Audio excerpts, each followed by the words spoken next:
안녕하세요. 트렌드 코리아 구독자 여러분, 저는 전미영입니다. 오늘 저희 연구팀에서 가장 트렌디하신 전다연 박사님 모시고 재미있는 얘기 해보겠습니다. 박사님 안녕하세요. 안녕하세요. 네, 오늘 준비해 주신 주제가 뭔가요? 성수동에 새로 생긴 큰 빌딩이 있죠. 오늘 저희는 젠틀몬스터 성수 사옥인 하우스 노웨어 서울에 대해서 이야기 나누고자 합니다. 단순한 매장이 아니라 말 그대로 어디에도 없는 공간을 표방한 젠틀몬스터의 모회사 II 컴바인의 실험적인 플래그십 스토어입니다. 젠틀몬스터라는 브랜드는 익숙하지만 II 컴퍼니라는 모회사는 잘 모르실 텐데 이 회사 안에 브랜드가 꽤 많이 있죠. 그리고 유명하죠. 어떤 네. 브랜드가 있어요? 젠틀몬스터를 비롯해서 템버린즈, 누데이크, 아티이슈 그리고 식기를 파는 누플라트까지 5개의 와. 브랜드가 들어가 있다고 합니다. 이 5개 중에 몇 개까지 알아야 트렌디한 사람이 되는 겁니까? 그래도 한 3개 이상은 알아야 하지 않을까요? 어렵네요. 최근에 주목받는 이런 브랜드들의 공간, 여러 브랜드들이 자신들의 공간을 계속 보여주고 있는데 공통점이 있습니다. 그냥 물건을 팔려고 진짜 많이 팔려고 하는 것이 아니라 소비자들이 우리 그 감성을 경험하게 만들고 싶다? 그런 니즈들이 좀 있는 것 같아요. 최근에 소비의 패러다임이 바뀌고 있습니다. 이제 소비자들은 무엇을 사는가 보다 어디서 어떤 감정으로 구매를 하는가를 더 중요하게 여기고 있습니다. 프랑스의 사회학자 중에 앙리 르페르브라는 사람이 있는데 공간은 사회가 만들어낸 산물이다 라고 말을 했다고 합니다. 말처럼 그 시대별로 이 상업 공간이 그 당시 사회의 가치와 욕망을 그대로 반영한다는 것인데, 예를 들어서 산업화 시대에는 효율 그리고 통제의 공간이었습니다. 그때는 공장이라는 공간이 생겼으니까. 네, 그죠? 맞습니다. 그러면 1980년대로 넘어오면서 백화점이 등장했는데 이 백화점은 어떤 욕망을 담고 있었을까요? 백화점은요, 사고 싶은 게 너무 많아요. 그냥 거기에 살고 싶습니다. 맞습니다. 풍요 또는 과시의 욕망을 담고 있었죠. 그리고 오늘날 플래그십 스토어는 개성과 감정의 가치를 담고 있습니다.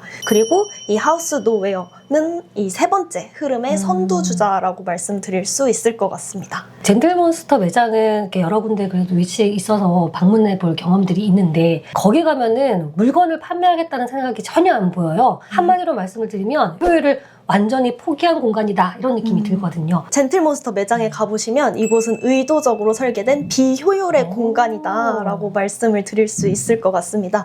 일반적인 매장은 최단 동선 그리고 최대 매출을 목표로 하는데 이 젠틀몬스터는 정해진 동선을 없애고 층마다 완전히 다른 감정의 세계를 구성을 합니다. 그래서 소비자는 이 매장 안에서 길을 잃고 스스로 탐험하면서 예상치 못했던 것들을 발견을 하게 됩니다. 물건을 파는 공간이 아니라 이제는 경험을 생산하는 공간으로 이 공간의 목적 자체가 바뀌었다고 말씀드릴 수 있을 것 같습니다. 익숙한 공간 같은 느낌도 좀 있는데 좀 낯설다 이런 느낌들을 많이 느끼게 되거든요. 이것도 의도된 전략일까요? 바로 II 컴바인이 즐겨 쓰는 낯설게 하기 기법인데요. 익숙한 사물을 낯설게 보여줌으로써 우리가 그거를 새롭게 인식하게 만드는 방법입니다. 대표적인 예가 스케일의 변화입니다. 네. 일상에서 보던 오브제를 엄청나게 크게 만들거나 과도하게 작게 만들어서 뭔가 이질감을 주는 거죠. 그래서 하우스 노웨어 서울 1층에 딱 들어서면은 입구에 갑옷을 입고 낮잠을 자는 거대한 닥스훈트 조형물이 눈에 띕니다. 사람보다 작은 강아지를 50배 정도 확대를 해가지고 보는 순간 이 현실감이 무너지는 듯한 낯섦을 느끼게 합니다. 2층에도 비슷한 연출이 있습니다. 실제 사람보다 훨씬 큰 거인을 배치함으로써 공간 전체에 묘한 긴장감과 신선함을 불어넣고 있습니다. 스케일의 이제 왜곡 외에도 II 컴바인은 이 이질적인 오브제의 조합으로 낯설음을 만드는데 테이블웨어 브랜드 누플랏에서는 긴 빨간 손톱을 컵에 붙이거나 수저랑 포크 손잡이가 이제 쿠키 모양으로 되어 있는 식이에요. 그래서 익숙한 식기라는 일상적인 오브제를 비틀어서 사람들에게 신선한 낯설음을 유도하고 있습니다. 공간도 좀 포스트 모던하고 네. 거기에 전시되어 있는 오브제들도 굉장히 포스트 모던하다 이런 느낌이 드는데요. 이런 거 도대체 왜 하시는 건가요? 그 회사에서는. 이런 낯설미 바로 심리학적으로 말하는 인지적 각성을 유도를 합니다. 네. 이 익숙한 자극은 우리가 인지체계 안에서 뭔가 빠르게 처리돼서 익숙하니까 딱 각성이 되지 않는데 예상 밖의 자극이 이렇게 오게 되면은 사람들의 뇌에 주의 시스템을 자극을 해가지고 소비자는 이게 뭐지? 라는 이 이 미세한 불일치를 느끼면서 시선과 주의를 집중을 하게 됩니다. 그래서 이 짧은 정지와 탐색의 시간에서 몰입을 하게 된다고 합니다. 단순히 예쁜 매장이 아니라 기억에 남는 경험으로 이 각인되는 효과가 있는 거죠. 그럼에도 불구하고 이렇게 비효율적으로 만들면 사람들이 좀 짜증도 날 수도 있을 것 같고요. 무엇보다 매출이 안 나올 것 같거든요. 네. 왜 이런 전략을 쓰고 있고 왜 그런 비효율적인 공간에 집착을 하는 걸까요? 최근에 사람들은 기능보다는 감정을 소비하기 시작했습니다.